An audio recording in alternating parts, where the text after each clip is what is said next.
എല്ലാവർക്കും ആത്മീയം ജഗന്നാഥനിലൂടെ എന്ന ചാനലിലേക്ക് സ്വാഗതം. ഇന്ന് എൻ്റെ ചോദ്യോത്തരം പ്രോഗ്രാം തുടങ്ങുന്നു. ഇതിൽ ഞാൻ ഇന്ന് അഭിമുഖപ്പെടുത്തുന്നത് ഷീലാമ്മയാണ്. 20 വർഷത്തോളം ആത്മീയചര്യയിലൂടെ ജീവിക്കുകയും 2 ആത്മീയ പുസ്തകങ്ങൾ, കുറച്ച് ആത്മീയ ആൽബങ്ങൾ ചെയ്യുകയും ചെയ്ത ഷീലാമ്മയ്ക്ക് സ്വാഗതം. അമ്മേ, നമസ്കാരം. അമ്മ ആത്മീയതയിലേക്ക് വരാനുണ്ടായ സാഹചര്യം ഒന്ന് വിശദീകരിക്കാമോ?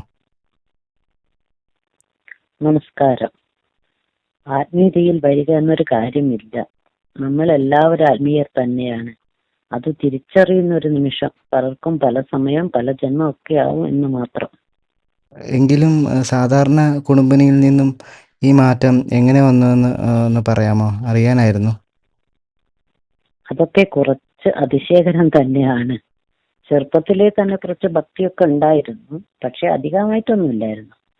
ഒരു 20 വർഷം മുമ്പ് അത്ഭുതകരമായ പല അനുഭവങ്ങളും ഉണ്ടാവാൻ തുടങ്ങി.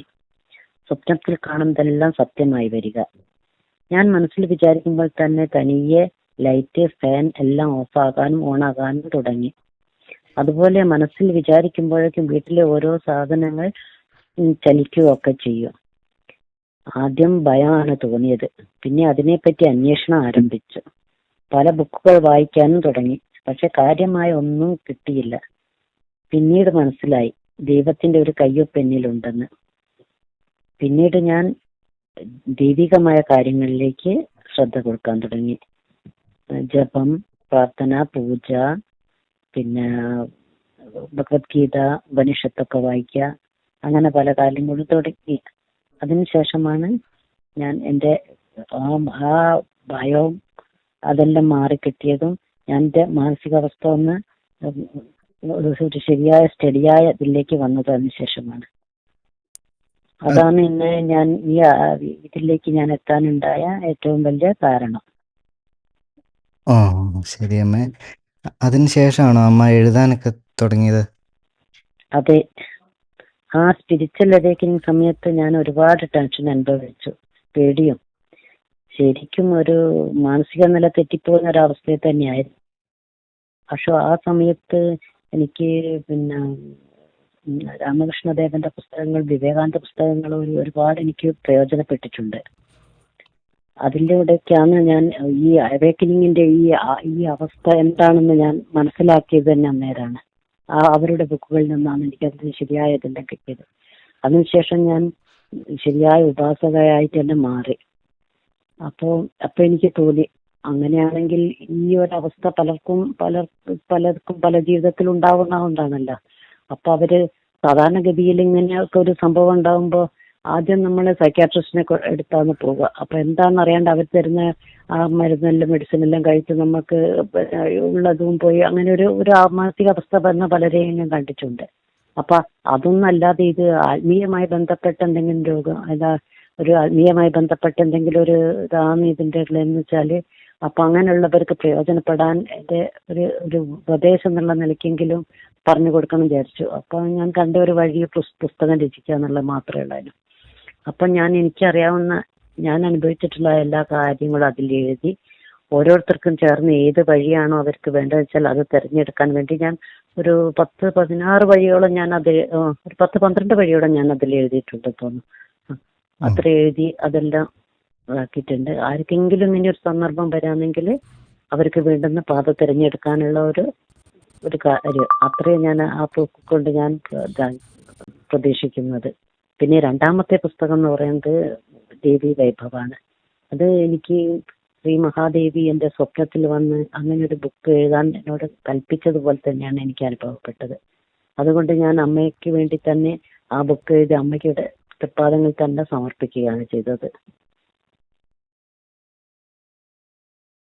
മനുഷ്യജന്മത്തിന്റെ ഉദ്ദേശം എന്താണമ്മേ? മനുഷ്യജന്മത്തിന്റെ ഉദ്ദേശം എന്നത് എവിടെ നിന്നാണോ നമ്മൾ ജനിച്ചത് ആ ഉത്ഭവസ്ഥാനത്തിലേക്ക് തിരിച്ചു പോവുക എന്നത്. അതായത് പരമാത്മാവിൽ നിന്നും വന്ന ജീവാത്മാക്കളാണ് നമ്മൾ അവിടേക്ക് എത്തുക എന്നത്. ഒരു ഭക്തനെ സംബന്ധിച്ചിടത്തോളം ഭഗവാനിൽ നിന്നും വന്നത്, അല്ലെങ്കിൽ ബ്രഹ്മത്തിൽ നിന്ന് വന്ന് നമ്മൾ ബ്രഹ്മത്തിലേക്ക് തന്നെ തിരിച്ചു പോവുക എന്നതാണ്. അമ്മ, ഒരാൾ ദൈവവുമായി എങ്ങനെ ബന്ധപ്പെടും? ദൈവവുമായി ബന്ധം സ്ഥാപിക്കുക എന്നത് അത്ര എളുപ്പമല്ല. പല ജന്മങ്ങൾക്ക് ശേഷമേ മനുഷ്യർക്ക് ദൈവചിന്ത പോലും ഉണ്ടാവുകയുള്ളൂ. പല ജന്മങ്ങൾ പക്ഷി, മരം, മൃഗങ്ങൾ അങ്ങനെ തുടങ്ങിയായി ജനിച്ച ശേഷമാണ് മനുഷ്യജന്മം പ്രാപ്തമാവുകയുള്ളൂ. ആദ്യം വരുന്ന മനുഷ്യജന്മങ്ങളിൽ ഇത്രയും വലിയ കാര്യങ്ങൾ ചിന്തിക്കാനോ വിശ്വസിക്കാനോ കഴിയാത്ത അവസ്ഥയിലാണ് ഉണ്ടാവുക.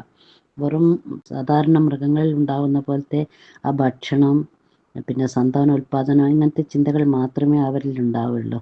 അതും കഴിഞ്ഞ് കുറേ നല്ല നല്ല ജന്മങ്ങളിലൂടെ വരുമ്പോൾ മാത്രമേ ഈശ്വരവിശ്വാസം തന്നെ വരാൻ കഴിയൂ. അപ്പോൾ ആ ജന്മങ്ങളിലുള്ള ആവർത്തനത്തിലൂടെ മാത്രമേ നമുക്ക് ഒരു ഉയർന്ന നിലയിലേക്ക് ആത്മീയമായി ചിന്തിക്കാനും കഴിയുക തന്നെയുള്ളൂ. നന്മയും തിന്മയും എങ്ങനെ വേർതിരിക്കാം അമ്മേ? നന്മ തിന്മകൾ എങ്ങനെ മനസ്സിലാക്കുക എന്ന് വെച്ചാൽ, നമ്മളോട് ആരെങ്കിലും എന്തെങ്കിലും ചെയ്യുകയാണെങ്കിൽ നമ്മളെ എത്ര വേദനിപ്പിക്കുമോ അതുപോലെ തന്നെ മറ്റുള്ളവർക്കും അത് വേദന ഉണ്ടാക്കും എന്ന തിരിച്ചറിവോടുകൂടി നമ്മൾ അവരോട് അങ്ങനെ പെരുമാറാതിരിക്കുക. അതായത് നമുക്ക് വേദന ഉണ്ടാക്കുന്ന എല്ലാ കാര്യങ്ങളും മറ്റു ജീവികൾക്കും വേദന ഉണ്ടാക്കുന്നത് തന്നെയാണ്. മറ്റാരും കാണില്ലല്ലോ അറിയില്ലല്ലോ എന്നൊക്കെ വിചാരിച്ച് കളവ് പറയുക, തെറ്റ് ചെയ്യുകയൊക്കെ ചെയ്താലും കർമ്മഫലം എപ്പോഴായാലും നമ്മളെ തേടി വരുമെന്ന് ഓർമ്മിക്കുക.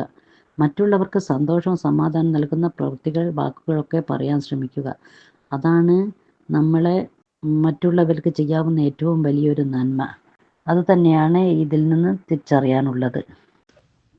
അമ്മ, ഭയവും ഉത്കണ്ഠയും എങ്ങനെ മറികടക്കാം?